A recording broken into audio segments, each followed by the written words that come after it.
रोक सकती हो तो रोक लो। तुम जैसी बेशरम लड़की मैंने आज तक नहीं देखी। मगर शायद इरम को ये बात पसंद नहीं आ रही। मैंने भाई और भाभी को एक करने के लिए हर मुमकिन कोशिश की है। कान खोलकर सुन लो हया, तुम्हारा खेल मैं कामयाब नहीं होने दूंगी। तुम और रिश्ते बचाने की कोशिश कर रही हो।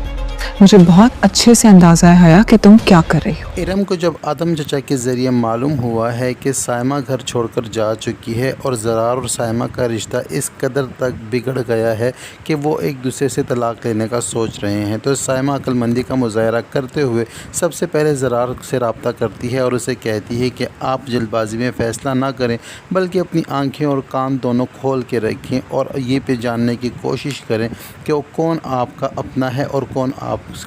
वरगला रहा है। यानी कि किसी की बातों पे भी यकीन ना करें और जो भी फ़ैसला करना है अपनी सोच समझ के साथ फ़ैसला करें और फ़ैसला करने में कोई भी जल्दबाजी ना करें। और साथ ही साथ वो कॉल करती है साइमा को भी, और साइमा को भी इसी तरह की नसीहत और वसीयत करके उसको समझाती है और उसे कहती है कि ये फ़ैसला लेने में जल्दबाजी हरगिज़ ना करो और तुम भी अपनी चारों तरफ देख लो कि कौन तुम्हारा दोस्त है और कौन तुम्हारा दुश्मन है। यानी कि इशारतन वो हया की तरफ इशारा करके साइमा को समझाने की कोशिश करती है। और जब ये बातें सारी पता चलती हैं साइमा के मुंह से ही हया को कि इरम ने फ़ोन किया था और इरम ने उसको परेशान कर दिया है, क्योंकि इरम ने उसे ये बात कही है कि तुम अपनी चारों तरफ देखो और नज़र घुमाओ और सोचो कि कौन तुम्हारा दोस्त है और कौन तुम्हारा दुश्मन है, और किसी की बातों पे यकीन ना करो, अपने दिल की सुनो और अपने दिमाग से सोच कर अच्छा फ़ैसला लो और फ़ैसला लेने में जल्दबाजी ना करो। तो ये सुनकर तो हया को आग के कपड़े पहन लेती है हया, और हया को गुस्सा आ जाता है, क्योंकि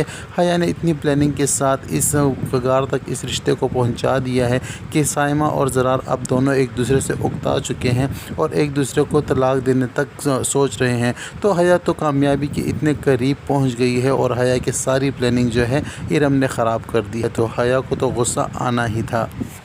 लेकिन हया अब एक नई चाल चलेगी और सब घर वालों के सामने बैठकर इरम की बात डिस्कस करेगी और सब घर वालों को बताएगी कि आप जानते हैं कि कितनी मुश्किल से मैं ज़रार भाई और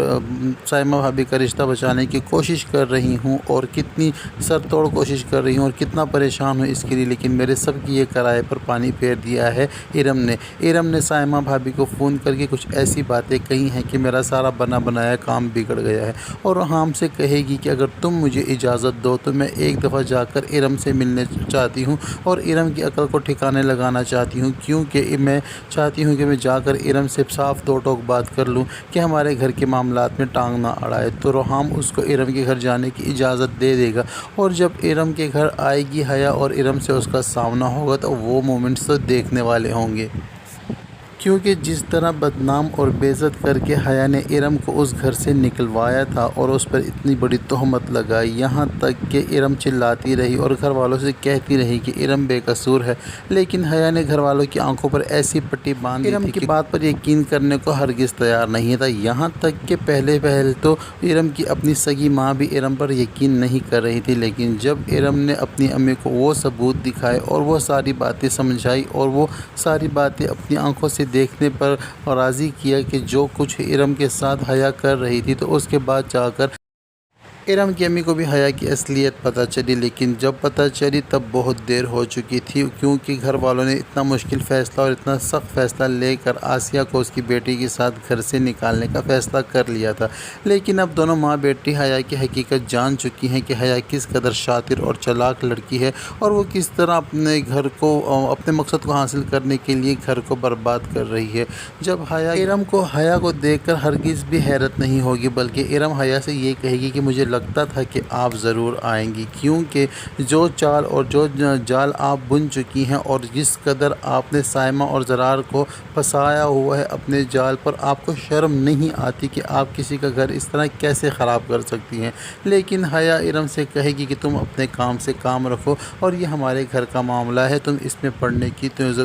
पढ़ने की हरगिज़ भी ज़रूरत नहीं है। लेकिन इरम उसे साफ कह दी कि घर चाहे आपका हो, लेकिन मेरी भी उस घर से कोई ताल्लुक़ और कोई रिश्ता رشتہ ہے. میں ہرگز بھی نہیں چاہوں گی کہ جس طرح آپ نے میری زندگی برباد کی اور مجھ پر بہتان لگا کر مجھے اس گھر سے نکال دیا، آپ اس طرح کسی اور کی زندگی برباد کریں. اور اس بار آپ چاہے جتنی بھی کوشش کر لیں، میں آپ کو ایسا نہیں کرنے دوں گی اور میں آپ کو زرار اور سائمہ کی زندگی برباد نہیں کرنے دوں گی. تو حیا کو یہاں پر غصہ آ جائے گا اور حیا اس کے ساتھ الجھ پڑے گی اور لڑ پڑے گی، یہاں تک کہ ارم کو بے شرم لڑکی کہہ دے گی. اور بے شرم لڑکی سنتے ہی ارم کو غصہ آ جائے گا اور ارم ایک زوردار تھپڑ لگا دے گی حیا کے منہ پر. اور یہ تھپڑ اتنی زور کی ہوگا کہ حیا کی روح تک کانپ جائے گی، کیونکہ ایک بے گناہ لڑکی جو اپنے دل میں اتنا بہت غصہ بھرے بیٹھی ہوئی ہے، اس بہتان کو لے کر، جس بہتان کو لگا کر حیا نے ارم کو بدنام کیا اور اس گھر سے نکالا، اور اب جا کر کہیں ارم کو موقع ملا ہے اپنا غصہ حیا پر نکالنے کا. اور ایسی جگہ پر حیا آ کر پھنس گئی ہے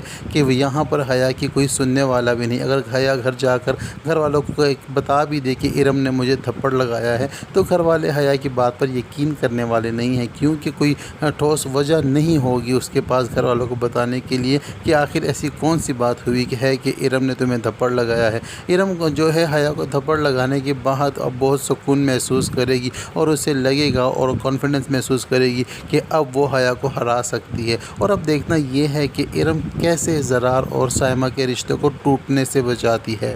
کیونکہ ارم نے تو صاف الفاظ میں حیا سے کہہ دیا ہے کہ اپنا جتنا زور لگا سکتی ہو اتنا زور لگا لو، میں دیکھتی ہوں کہ تم کس طرح ان دونوں کی زندگی کو برباد کرتی ہو یا ان کے گھر کو توڑتی ہو. اب یہاں پر ارم نے حیا کو چیلنج دے دیا ہے اور حیا کے مد مقابل آ کر کھڑی ہو گئی ہے. تو اب آنے والے ایپیسوڈ میں دیکھیں گے کہ کس طرح ان دونوں کا آمنا سامنا ہوتا ہے اور کس طرح ایک دوسرے کے ساتھ یہ الجھتی ہیں اور ایک دوسرے یعنی کہ زرار کی زندگی کو ایک بچانے کے لیے کھڑی ہے اور ایک اس کو برباد کرنا چاہتی ہے.